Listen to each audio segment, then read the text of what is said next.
200 SC హాస్టళ్ళు ఉన్నాయి, 170 ST college హాస్టళ్ళు ఉన్నాయి. ఒక్కదానికి కూడా బీసీల ప్రత్యేకంగా ఒక్కదానికి కూడా సొంత భవనం లేదు. అన్ని అద్దె భవనాలు ఉన్నాయి. చాలని వసతులు, సౌకర్యాలు లేవు, బాత్రూములు లేవు, లెట్రిన్లు లేవు. కష్టాలు పడుతున్నారు పిల్లలు. అందుకే సొంత భవనాలు నిర్మించాలని నేను రాష్ట్ర ప్రభుత్వాన్ని డిమాండ్ ఇస్తున్నాను. అందుకోసం ప్రభుత్వానికి స్థలం కేటాయిస్తే మేమందరం కూడా ఎంపీలు, ఎమ్మెల్యేలు కేంద్ర ప్రభుత్వంతో మాట్లాడి బడ్జెట్ తెచ్చి కట్టిస్తాం, సిఎస్ఆర్ ఫండ్ తెచ్చి కట్టిస్తాం. రాష్ట్ర ప్రభుత్వం ఎట్లా ఇబ్బందులు ఉన్నది, బడ్జెట్ లేదు. మేము అది దృష్టిలో పెట్టుకొని మీరు స్థలాలు కేటాయిస్తే, మీరు కొంత బడ్జెట్ ఇస్తే కేంద్ర ప్రభుత్వం ఇస్తుంది, మా ఎంపీల ఫండ్స్ ఇస్తాము, సిఎస్ఆర్ ఫండ్స్ ఇచ్చి మొత్తం బ్రహ్మాండంగా కడితే పిల్లలు చదువుకొని గొప్ప ప్రయోజకులు అవుతారు. ఇప్పుడు ఒక్కొక్క రూమ్లో 5 మంది ఉండవలసిన రూమ్లో 5 మంది ఉండవలసిన రూమ్ లోపల 30-40 మంది ఉంటే ఎట్లా చదువుకుంటారు? ఏ విధంగా వాళ్ళు అభివృద్ధి చెందుతారు? ఎట్లాంటి ఆరోగ్యం దెబ్బతింటుంది, చదువు దెబ్బతింటుంది. వాళ్ళు ప్రయోజకులు, మానవ వనరులు అభివృద్ధి చెందవలసినటువంటి ఈ పరిస్థితుల్లో అభివృద్ధి చెందడం లేదు. ఈ విధంగా చాలా దుర్మార్గంగా ఉంటుంది. అందుకే ప్రభుత్వం వెంటనే స్పందించి దాన్ని సొంత బిల్డింగ్ కట్టడానికి చర్యలు తీసుకోవాలి, స్థలాలు కేటాయించాలని చెప్పి నేను విజ్ఞప్తి చేస్తున్నాను. రెండవది, హాస్టల్ పిల్లలకు పాకెట్ మనీ కూడా ఇవ్వాలని చెప్పి ప్రభుత్వాన్ని నేను డిమాండ్ చేస్తున్నాను. హాస్టళ్లను ప్రభుత్వం పూర్తిగా నిర్లక్ష్యం చేస్తుంది. ఎందుకంటే హాస్టల్లో 200 మంది పిల్లలు ఉంటే 2 వర్గాలు ఉన్నారు. సిగ్గున్నదా ప్రభుత్వానికి? ఒక మంత్రి దగ్గర 10 మంది వర్గాలు. అరే, 200 మంది పిల్లలు డిగ్రీలు చదువుతున్నారు, పీజీలు చదువుతున్నారు. 2 వర్గాలు వాళ్ళకు ఒంటెవడు చేయాలి? కూరగాయలు ఎవడు కోయాలి?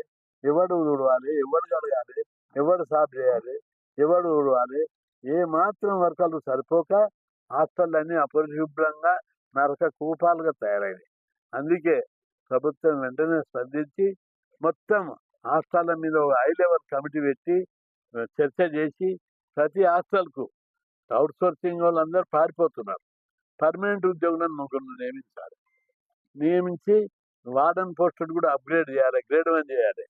అదేవిధంగా ముగ్గురు వర్కర్లు పర్మనెంట్, మరో 2-3 సంఖ్యను బట్టి outsourcing employees, contract employees నియమించాలి.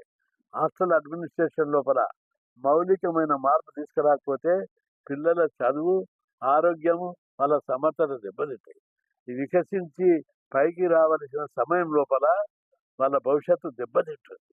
కాబట్టి ఇప్పటికైనా ప్రభుత్వం వెంటనే స్పందించాలని, హాస్టళ్ల మీద ఉన్నత స్థాయి కమిటీ వేసి సౌకర్యాలు మెరుగుపరచడం, పాలనపరమైనటువంటి సంస్కరణలు తీసుకురావడం, అదనపు సిబ్బందిని నియమించడం లోపల చర్యలు తీసుకోవడం లాంటి చర్యలు తీసుకోవాలని ముఖ్యమంత్రి రేవంత్ రెడ్డికి విజ్ఞప్తి చేస్తున్నారు.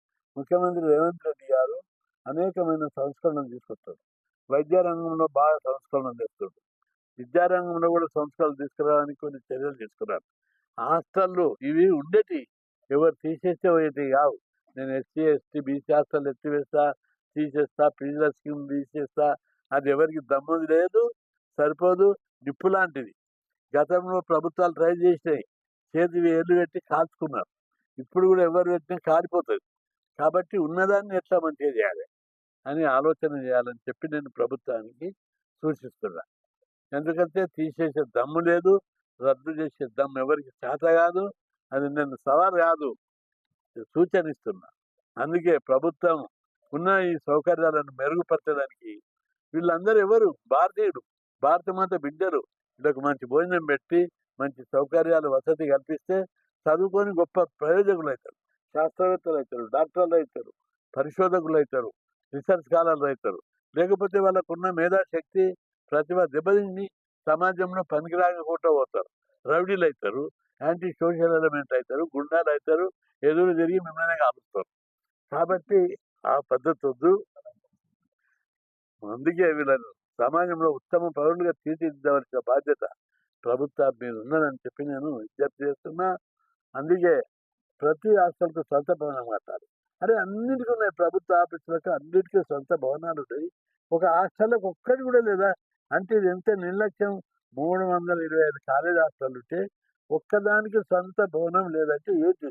ఫ్లైఓవర్లు కట్టిర్రు, స్కైఓవర్లు కట్టిర్రు, రోడ్లు కడుతున్నారు, అద్దం లాంటి రోడ్లు కడుతున్నారు, ప్రతిదానికి బిల్డింగ్లు, కలెక్టరేట్ కూలగొట్టి కొత్త కలెక్టరేట్ కడుతున్నారు, పోలీస్ స్టేషన్లు కూలగొట్టి కొత్త పోలీస్ స్టేషన్లు కడుతున్నారు, కార్లు పెడుతున్నారు. మేము అవన్నీ వద్దంటలేము, అక్కడ మార్పు రావాల్సిందే. కానీ చదువుకొని చదివే సమాజానికి ఉపయోగపడే విద్యార్థులకు మంచి సౌకర్యాలు కల్పించి సొంత బిల్డింగ్ కట్టడానికి ఉన్న అభ్యంతరం ఏంటిదని నేను అడుగుతున్నా. అందుకే మా పట్ల చిన్న చూపొద్దు, మా పిల్లల చదువు ఆపొద్దు, మేము చదువుకుంటాం, మా భవిష్యత్తును కాపాడండి అని ఈరోజు పిల్లలందరూ కూడా మాట్లాడుతున్నారు. ఈరోజు 14 బీసీ సంఘాలు సమావేశమై ఈ విద్యార్థుల యొక్క సమస్యల మీద పోరాడాలని చెప్పి నిర్ణయించడం జరిగింది. బిల్డింగ్లు కట్టడమే ఒక టార్గెట్ గా తీసుకొని పోరాడాలని నిర్ణయించడం జరిగింది. అంటారు వాళ్ళు బడపరు కాబట్టి అమ్మాయిలకు మాత్రం కావాలని పట్టుబట్టి ఆయన 100 ఇస్తే 100 బాయ్స్కి ఇస్తాను, బాయ్స్కి వద్దే వద్దు, అమ్మాయిలకే 300 ఇవ్వాలని పట్టుబట్టి 300 ఒప్పుకున్నారు. వదిలిపెట్టని చెప్పి మీరందరూ కూడా ఎక్కడ ప్రోగ్రాం ఉన్నా, ఎక్కడ ధర్నా ఉన్నా పెద్ద ఎత్తున మీరు అందరు కదిలి రావాలని. బ్రిటిష్ వాళ్ళని ఎదిరించారు, ఆనాటి వ్యవస్థను ఎదిరించినటువంటి చరిత్ర నారీమణులకు. అల్లిరాని చాలా గొప్ప గొప్ప చరిత్ర దించారు. మహిళా బిల్లు పెట్టారు. మీరు అందరూ అనుకుంటారు బాగానే ఉంది, వీళ్ళు ఎమ్మెల్యేలు ఎంపుతున్నారు, మేము అవుతామన్నా. వచ్చే మహిళా బిల్లు వచ్చినాక మా చెల్లెమ్మల దాంట్లో సర్పంచుల వల్ల చాలా మంది చెల్లెమ్మలు, నేను వికారాబాద్కు పోయినా, సర్పంచులకు సన్మానం చేసినాం. 3 అమ్మాయిలు వచ్చారు. 15 కిలోమీటర్లు వికారాబాద్ దగ్గర. వికారాబాద్లో అమ్మాయి సర్పంచ్. ఇంకా చిన్న పెద్ద పెద్ద బ్యాంక్ ఆఫీసర్లు, మేనేజర్లు కావాలి, ఏది కాకపోతే ఇట్లా లీడర్లు కావాలి, ఎమ్మెల్యేలు కూడా కావాలని చెప్పి కోరుకుంటున్నా. మన సమస్య తెలంగాణ కోసం అనేక మంది విద్యార్థులు అమరులైనారు. తెలంగాణ ప్రాంతం వచ్చిన తర్వాత మన విద్యార్థుల భవిష్యత్తు బాగుపడుతుంది. అనేక టైమ్స్ 100 సార్లు 1000 సార్లు మీరు కూడా వచ్చిరు ఇందిరా పార్క్ ధర్నా అన్ని సార్లు నాయకత్వంలో. ఇప్పుడు మనకు డైలీ జావ గాని గుడ్డు గాని రాలేదు కూడా. ఇప్పుడున్న గవర్నమెంట్ అడుక్కోవాల్సి వస్తుంది. మనం అడుక్కున్న పరిస్థితి మనకొద్దు.